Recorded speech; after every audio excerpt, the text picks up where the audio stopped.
పురుడు పోస్తే లంచం, బొడ్డు కోస్తే లంచం, చస్తే లంచం, శవాన్ని తీసుకెళ్లాలంటే లంచం, ఆపరేషన్ చేస్తే లంచం, థియేటర్ నుంచి పేషెంట్ ను తీసుకురావాలంటే లంచం. తాటికాయంత అక్షరాలతో బోర్డులుండే ప్రభుత్వాసుపత్రులు లంచాల దవాఖానాలుగా మారిపోయాయి. ప్రాణం పోతూ ఉన్న డబ్బు కోసం గోలపెట్టే సిబ్బంది వైద్య వృత్తికే మచ్చతీస్తున్నారు.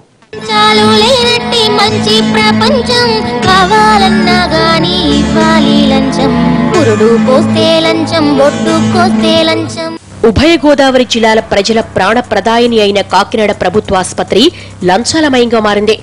చిన్న జ్వరం నుంచి పెద్ద శస్త్రచికిత్సల వరకు ఒక్కో రోగానికి ఒక్కో రేటు. ప్రభుత్వం లక్షలు ఖర్చు చేస్తున్నా రోగి బంధువులిచ్చే ఎర్రనోటు మీదే ట్రీట్మెంట్ ఆధారపడి ఉంటుంది. ప్రభుత్వాసుపత్రిలో పురుడు పోసుకోవడానికి వచ్చే మహిళలు నరకం చూస్తున్నారు. ప్రసవ వేదన పడుతున్నా లంచం ఇవ్వకపోతే సిబ్బంది కనికరించారు. మగపిల్లాడు పుడితే 650, ఆడపిల్ల పుడితే 500, బెడ్ కావాలంటే 300, సెలైన్ పెట్టాలంటే 50. ఇలా చెప్పుకుంటూ పోతే ఎన్నో ఉన్నాయి. ఇక్కడేమో నిర్లక్ష్యం వల్ల మొత్తం నిర్లక్ష్యమే. బ్లీడింగ్ అవుతుంటే నార్మల్ డెలివరీ అయింది, అయినా సరే నార్మల్ డెలివరీ చనిపోవడం ఏంటంటే అలా ఏం చేస్తున్నా అలాగే తెలియట్లేదు. అసలు పట్టించుకోవట్లేదండి. ఏం పట్టించుకుంటారు? లోనికి ఒకసారి తీసుకెళ్దామంటే బిడ్డ రావాలి, అప్పుడు వెళ్ళాలి. అప్పటి వరకు తెలియదు, మీరు సంబంధం లేదు. ఏదన్నా అంటే ఇంకేం మాట్లాడతలేదండి వాళ్ళు. అసలు డబ్బులు ఎక్కడైనా డబ్బులు, ఎవరైనా సరే డబ్బులు. ఇక సర్జికల్ వార్డు విషయానికి వస్తే ఆపరేషన్ బట్టి 1000 నుంచి 5000 వరకు తీసుకుంటారట.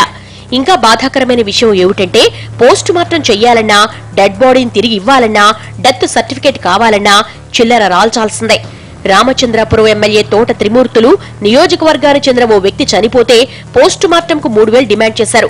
అసలే మనిషిపోయి బాధలో ఉంటే ఈ ఎక్స్ట్రా ఖర్చులేంటంటూ ఎన్నోసార్లు బాధితులు ఆసుపత్రి సూపరింటెండెంట్ కు ఫిర్యాదు చేశారు. అయినా ఫలితం శూన్యం. ఎక్స్రేలో లేకపోతే స్కానింగ్లకి వీటికి తిప్పడం దగ్గర నుంచి కాన్పు జరిగినప్పుడు డబ్బులు వసూలు చేస్తున్నారు. అక్కడి నుంచి స్ట్రెచ్చర్ మీదకి ఎక్కించడానికి డబ్బులు వసూలు చేస్తున్నారు. అక్కడి నుంచి లేబర్ రూమ్కి తీసుకెళ్ళడానికి, లేబర్ రూమ్ నుంచి బయటికి తీసుకురావడానికి, మంచం మీద పడుకోబెట్టడానికి, ఈ విధంగా అనేక రకాలుగా పేరుకి ప్రభుత్వ వైద్యశాల అని చెప్పేసినా కానీ అన్ని చోట్ల డబ్బులు వసూలు చేయడం అనేటువంటిది ఈ రోజు బాగా ఎక్కువగా ఉన్నది. దాన్ని అరికట్టాలని చెప్పేసి మేము కోరుతూ ఉన్నాం. పోస్ట్ మార్టం ఆ వార్డులో చూసినప్పుడు కూడా అసలు ఒక యాక్సిడెంట్ అయిన బాడీ వస్తే పోస్ట్ మార్టం చేయడానికి డబ్బులు చెల్లించుకోవాల్సి వస్తుంది. పోస్ట్ మార్టం అయిన తర్వాత ఆ బాడీని అప్పగించాలంటే డబ్బులు చెల్లించుకోవాల్సి వస్తుంది. వీటన్నిటి నేపథ్యంలో అసలు రోగులు హాస్పిటల్కి జీజీహెచ్కి రావాలంటే కూడా చాలా హడలెత్తిపోయే పరిస్థితి, బాధపడుతున్న పరిస్థితి వచ్చింది. ఒక్కొక్కరికి వేలల్లో నెలవారీ జీతాలు వస్తాయి.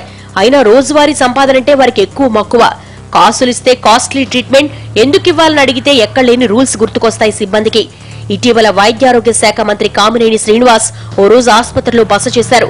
ఆయన ఎందుకు వచ్చారో, రోగులకేం ప్రయోజనం చేకూరిందో ఎవ్వరికి అంతుపట్టలేదు. 3000 రూపాయలు డాక్టర్ గారు తీసుకుని పోస్ట్ మార్టం చేశారు ఈ కేసులో. చెప్పాలి కదా,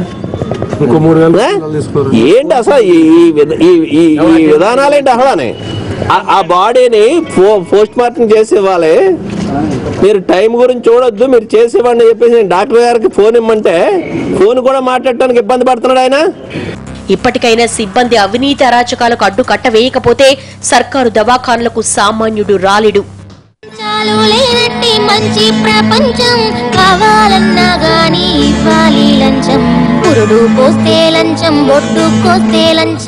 ఆయుర్వేదం ముసుగులో మోసం, బయటపడ్డ కంపెనీ కుతంత్రం, కన్నతల్లి కర్కశత్వం. మరిన్ని కథనాలు మరో షార్ట్ బ్రేక్ తర్వాత.